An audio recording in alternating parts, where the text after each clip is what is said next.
Hey Tubies, welcome to this week's Weedy Wednesday. The herb that we're going to be talking about today is sage, and I love sage. It's got to be my second favorite herb that is out there. It has so many different uses. It's got a beautiful smell. It has a beautiful look to it. So it's one of those herbs that if you are wanting to grow some in your garden or add a particular herb to your collection, I suggest that you get sage.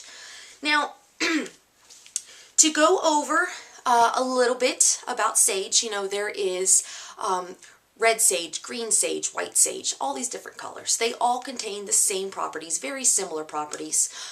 It's a great antiseptic, it's a wonderful astringent, and it's a wonderful anti-inflammatory. Now, it being an anti-inflammatory, one of the greatest and easiest uses for sage medicinally is if you have any sort of laryngitis or tonsillitis, swollen glands, you have any ulcers or any cold sores inside your mouth for chewing that dirty pencil or pen.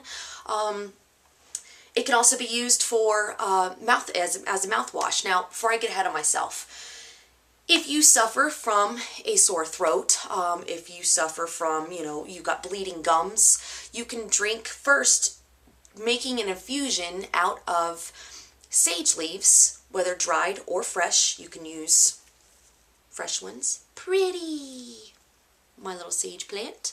Or you can use dried, but make an infusion out of it and drink on the tea. It will help reduce swelling. It'll help reduce your swollen throat and help ease it and heal it faster.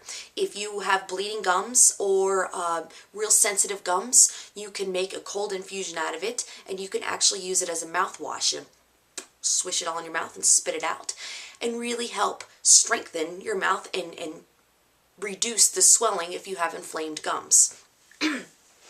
So that's just a couple things. It also is great, like I said, for the tonsils and such, if you have a sore throat or strep throat or anything like that, as the volatile oils contained in sage are amazing at soothing the mucous membranes that are all contained in your nasal passage, your esophagus, around your adenoids, all that stuff. So it's really good soother and will really help you get through those sore throat times. Now, if you are going through a hard time to where you have sweats, you have a problem with sweating, you can drink some sage tea, and it will really help reduce sweating. Now, real quick, if you are pregnant or if you have previous history or you currently suffer from any type of seizures, sage is not for you. You need to stay away from it as far as consuming it. Externally, it will not hurt you, but internally, it really can have its effects. It can trigger a miscarriage, it can trigger seizures, and that's not something that's good. And even if you are unsure, always, like I say before and reiterate constantly, consult your doctor or your physician or pharmacist of some sort, or any person in the medical field that you get your medical advice from that is a professional. Make sure it's okay for you to take a particular herb, please.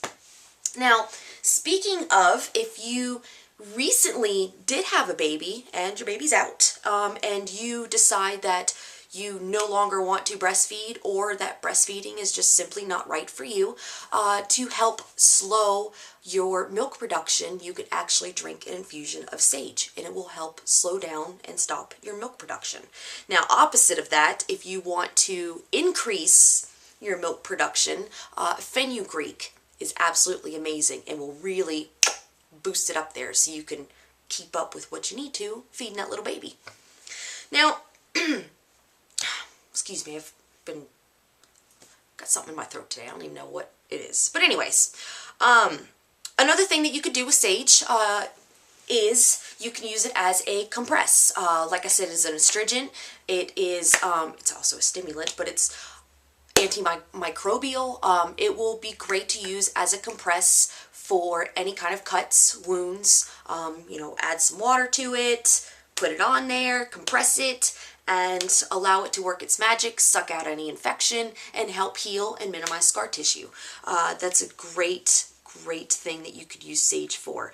You could also take it dried in crude form in a capsule, or even tincture in an extract, and you could use it to help increase your sex drive. If you have a decreased libido, you can use it to help boost and get that spark lit back up in you after you've gone through a hard time. Another thing to boost your sex drive while we're talking about it is horny goatweed. That is nature's Viagra. But if you want something not as potent but still work, sage is right for you. Now, sage is really referred to as a cure-all herb. It can be used for just about anything, you know, through your mouth, taken internally, used externally. It's a very, very versatile herb, and like I said, it's great to have into your collection. Now, another thing that you could do is if you suffer from hair loss and you want to promote some hair growth, you can make an infusion out of sage and use it to rinse out your hair. You can even combine it with horsetail, and it will really strengthen the hair that you already have, making it strong, minimize split ends and breakage off of your hair, and rub it on your scalp, massage your scalp, and it will help promote hair growth, new hair growth. And that's a great thing after you have a baby especially, and you lose all that hair that just comes out from your hormones getting back balanced in. Sage is really good to help it grow back and grow back faster and stronger. If you, a couple little cool things in the kitchen, you can use sage in cooking. It's great on fish. It's great on chicken. It is great in a tea to make. You could take leaves from a fresh plant and put them in an ice cube tray, fill it with juice or water in itself, and you can even add it to mint leaves if you want, but make them, freeze them into ice cubes and add them to your summer drink, and will really add a nice little taste to it, and you will get the benefits of it as well. And like I said, it helps reduce sweating, so on those hot summer days, you might want to add some sage cubes to your drink and really help you not sweat as much, and instead pee it all out, because sage is also an amazing diuretic. It helps flush any toxins out of your body. Drink water, drink your tea, and it'll promote you flushing away in your urine all the toxins and all those nasty things that our body no longer uses and is trying to flush out. Now, so besides in cooking, now when you're eating dinner, any of you who are a kitchen witch or would like to become a kitchen witch, when you add particular herbs in your cooking, you really need to think about the properties that they contain. And in a magical sense, sage is really great for warding away negative spirits, negative energies. So when you add sage into your cooking, know that when you are eating it, focus on the intent that you are getting rid of all the negativity internally, and that you want it to recharge you and really cleanse your spirit. They talk about, soul food. Well, this is soul food at its highest and its best when you add particular herbs and you incorporate all their properties medicinally and magically. You really are living a magical life just by cooking dinner and growing a couple herbs, or having a couple dried herbs and adding them into anything. Now, when you dry some sage leaves, keep them in your pocket, or add them into a little mojo bag of sorts and keep the bag with you. But sage is great at warding away negativity. It also helps you when you burn it as an incense. It will help you gain that intuitiveness and that psyche wisdom that you're wanting to, and really help you get in tune with your spirit guide and help you find the guidance and wisdom that you are seeking when you're meditating. Now, if you are very sensitive to smoke and you do not want to burn sage or the incense, you can always add it to a slow cooker pot, like a potpourri pot of sorts, or you can just put some boiling water on the stove and allow it to come to a boil, and then reduce it to a simmer and allow it to simmer, and just fill your house with that smell.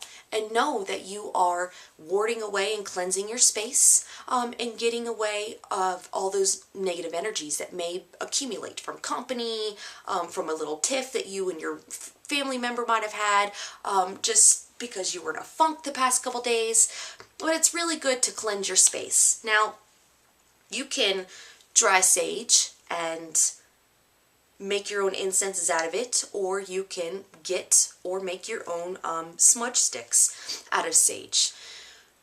You can also get a feather, and a lot of shamans will take a feather and they will waft with the feather or wing that they have collected. They will waft the smoke in, or you can just hold it and go around all your doors, all your windows, and while you're doing so, focus on the intent that you are sealing these openings in your home shut, and you are stopping any negativity to be able to intrude into your home, which is your sacred space, and it is your safe house. So yeah, that's pretty much it in a nutshell. You know, I could talk for hours on end about certain herbs, but that's just a good few things that you can do. You can use it for cooking, medicinally, cleanse your mouth, boost your sex drive, fix your hair, make your space clean, connect with your spirit guide. Those are some wonderful things that you can do with this one particular brilliant herb. So I encourage you to add it to your collection, grow your own, and if you are unable to, you can always visit the Green-Eyed Owl and come get your sage to make your infusions and add it to your cooking and have a good old time with it. Much love and light to you guys. I will see you next week, and yeah. Love.